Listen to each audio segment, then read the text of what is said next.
Okay, next up is Tabitha's question. She says, good morning. I'm 25 and I may possibly be getting a new job that pays $12,000 more than my current one. So congrats, that's exciting. Are there any tips or suggestions on what to do with this extra cash and with this pay raise? Like, how should she be thinking about maximizing this opportunity? Well, I love that you're thinking about it, Tabitha, because so often what happens is we work in a job and it's going great, and end of the year, employer review comes up and your employer says, hey, Tabitha, you've been doing so great. I'm going to give you a pay raise. And you're like, yes, that's awesome. That's amazing. My paycheck's going to be bigger. It's going to be awesome. And then you just celebrate that and you don't actually think through, oh, okay, there are some practical implications around this. And so what I would tell you is one of the very best things you can do as you have pay raises, or if you're someone who gets paid bonus income, or you're on some sort of like sales commission cycles, every time your income changes, you need to think about, how do I also change the other things that are tied to my income? And the number one most important, in my opinion, is your savings rate. Let's say that you had done the math and you figured out, based on following the financial order of operations. Brian, you know that thing that we got? Yeah.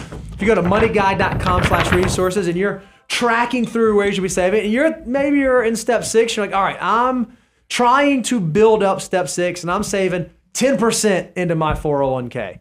Well, you may recognize, hey, you know what this actually allows me to do is, if I just leave it at 10%, my pay goes up, my 401k contribution will naturally go up.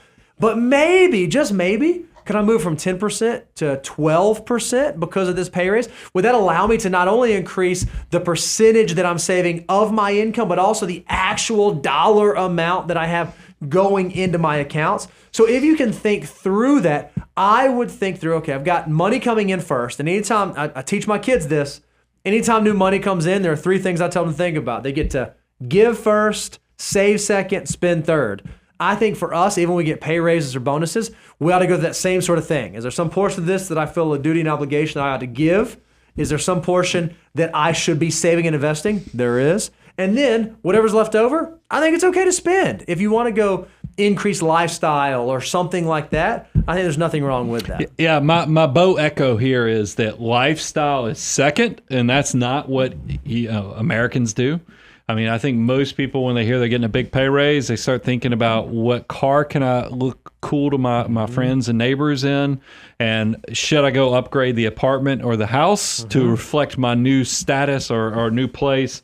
Don't do that. Lifestyle is second. You should think future self first, because I'm telling you, we have no one in our annual wealth survey who looks back and tells their younger self, man, save less. No. Everybody says the exact opposite. Save and invest more, because I want you to put yourself, your future self first, lifestyle second. And that's where the foo for you is going to come into play, because if you can figure out where you are in the financial order of operations, and you'll know exactly what to do with your next dollar. And then I'm going to put the content team on test here, is that we have a thing. You can go to a resource. You can go to moneyguide.com/resources.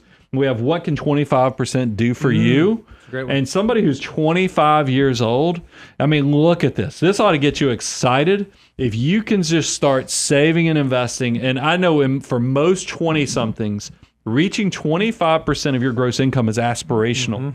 But Tabitha, you sound like you're getting a big pay raise.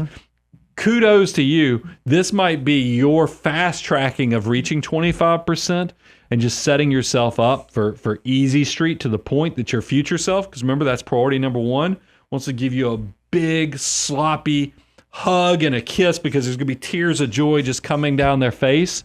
Give yourself that opportunity to have that celebration in the future by using this moment of success for yourself to be a celebration for your future self.